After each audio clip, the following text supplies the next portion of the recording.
How to sell to rude customers. 8 rules and examples on how to turn a conflict into a win-win.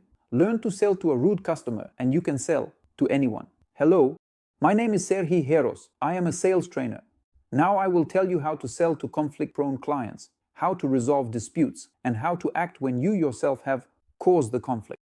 Well, first of all, a rude person is our perception of the client. In reality, the client may be reasonable, but might just be behaving that way. Because either he had a previous negative experience or he does not trust you yet. In this situation, it is not worth immediately applying a template, but rather forgiving the client for such behavior. But only in a situation where you believe that the client could hypothetically change their mind and buy, if you were able to convey certain ideas to them. Until he changes his mind, there is no need to offer anything. I hope you can guess why. Secondly, what should you do to make a rude person stop being rude? Help them relax by, for example, letting the client vent while you remain silent until they finish. Thirdly, if you notice any negative reaction or behavior in a person, figure out why the client is acting this way. You might not be very interested in getting into the head of a person who seems unreasonable to you and figuring out what exactly made them act that way. But it's worth considering the possibility that they have a reason for being like that. Take a step forward and find out what exactly is wrong. Once the purchase motives are identified, you can then figure out where trust was lacking. Determine what exactly the client didn't like and what needs to be done to make it satisfactory. Fourth, have respect not only for yourself, but also for the client, because you are dealing with a real person and you don't know what path they have walked. Sales is not about offering, but about helping the person. If the client were just rude or somewhat strange, they wouldn't have left you a request or called. So, they need help right now. That is, if you are a salesperson, your task is to understand what the client considers to be helpful for themselves, not what you consider to be helpful. And if the assistance you are talking about is not helpful to him, then address this objection. If you want to learn how to practice this, write in the comments under the video and we will respond and possibly make a video based on your request. When a client behaves toxically, sometimes it happens with VIP clients or clients who need an individual approach. Then your skill is needed not only in sales, but also in being an expert in the product. So, maybe you should ask yourself if you know the products well enough. If there is something you don't know about the product, you need to resolve it by asking questions. Perhaps consult with a manager or an expert so that you can turn a rude person into a satisfied one. At least because you're not pressuring, not conflicting, but want to find a win-win and you're looking for a way for the client to say before payment, "Wow, thank you. This is exactly what I need."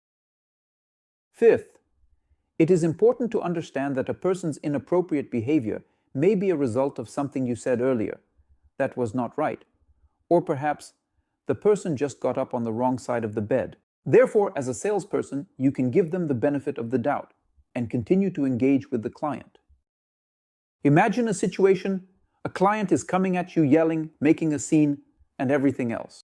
Of course, you feel it and want to start an argument. It's better not to start one. That will only make things worse. First of all, just stay silent.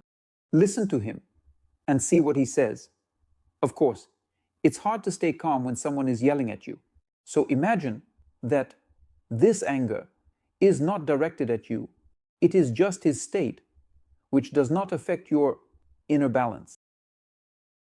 Sixth, when you see that the client wants to argue, call the situation as it is. For example, Serhii Viktorovich, am I correct in understanding that something doesn't suit you? And you want to say that perhaps you would like to receive better service. This way, you will take away the person's monopoly on the conflict, and this phrase will help steer the conversation into a comfortable win-win direction. Seventh, you use assumptions. For example, you delayed the product in the warehouse and decided to clarify this issue with the client outside of working hours. And when he rightfully asks why you are calling so late, you respond passive-aggressively.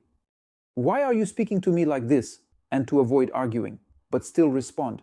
Use assumptions. Serhii Viktorovich, perhaps you are busy right now and are wondering why I am calling at this moment. If it's not urgent, then let's move the conversation to tomorrow. but if you want to receive the product on time, please confirm your address. And so, the situation will improve.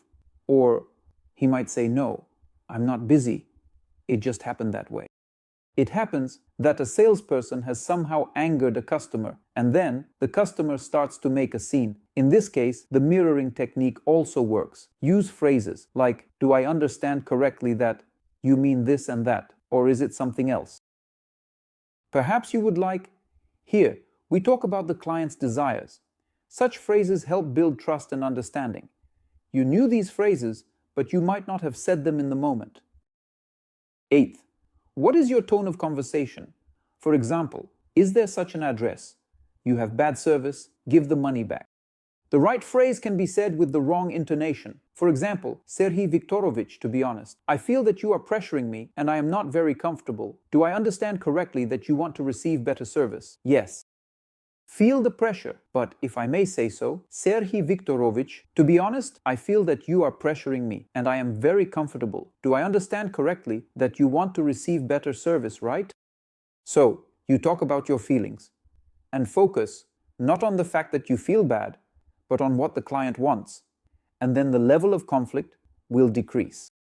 The client is more likely to say yes and start talking about their desires, which you need to consider if you think not only about yourself.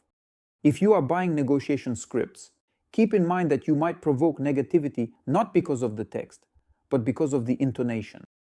And the final strategy in this set is win-win. If you don't understand how the client wins in this situation and how you win, I suggest figuring it out through a question and answer approach. You ask the client questions, and as they answer, they tell you what they are willing to pay for and what they are willing to do. And if suddenly the client's conditions do not suit you, and for example, the client's worldview differs from ours, there is no need to persuade them. You need to help the client understand, through an interesting question, that their worldview can be different. How exactly to do this will be discussed in future videos.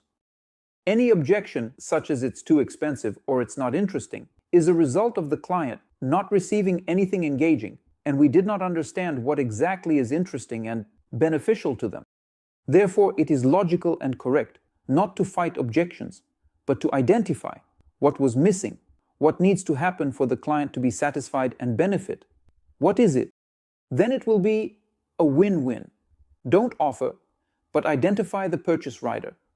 If you need advice on how to work with rude clients, message me on Telegram or Instagram. Contact details are in the description below the video.